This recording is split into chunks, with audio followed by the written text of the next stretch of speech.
Oftentimes, as a psychiatrist, I'm asked how to deal with suicidal thoughts. Thankfully, it's not something that comes up often in my outpatient clinic, but it's definitely something that comes more often in the hospital setting I work at, and also in teaching others, sometimes in the community, what to do if someone comes to them with suicidal thoughts. So, of course, if someone is suicidal, you can call 911, or there's also the suicide hotline 988.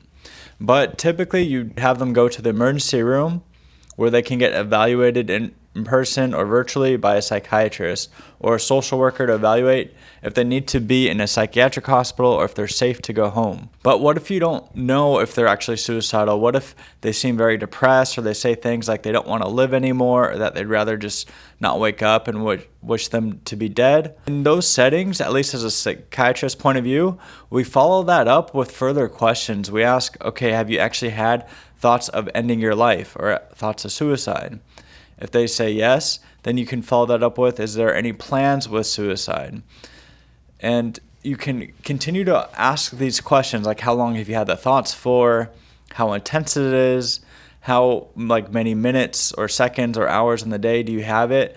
And often just asking about this question, just exploring it further, helps people to talk about it, and they are less likely to act on the suicidal thoughts down the road. But sometimes you can also gauge, would you really act on those suicidal thoughts? And they may say, no, I have my family around, I know how much that would hurt them, or no, I know it's a big sin to do that in my religious belief, so I'd never do that against God. And so these are things that we kind of use to assess from a psychiatrist's point of view if someone is really suicidal or not.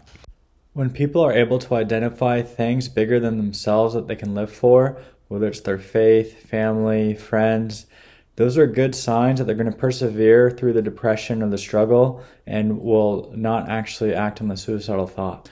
Other things that are really important to gauge is, have they said this to other people? For example, have they said this to a spouse or a parent or a friend or a family member?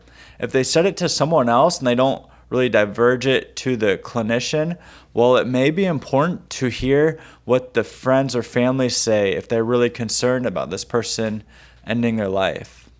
Because sometimes people may lie to the psychiatrist, maybe just so they don't get into a psychiatric hospital, or so they don't get locked for a certain amount of time. But they'll tell the truth to someone like their family or friends.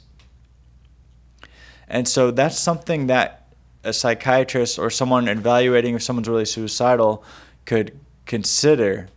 On the other hand, sometimes people will say this to others just to get attention or reaction out of them, and they don't really intend to hurt themselves. This could be especially true if someone is using drugs or alcohol. They tend to lie a lot, or they tend to manipulate and not be honest. So that could be an important reason to talk to collateral or to other people that may know the person's situation. There are some medical conditions that may make it more likely for people to commit suicide. If someone is acutely ill, if someone is dealing with a chronic or severe pain, even neurological conditions like seizures or epilepsy can make someone more likely to end their life.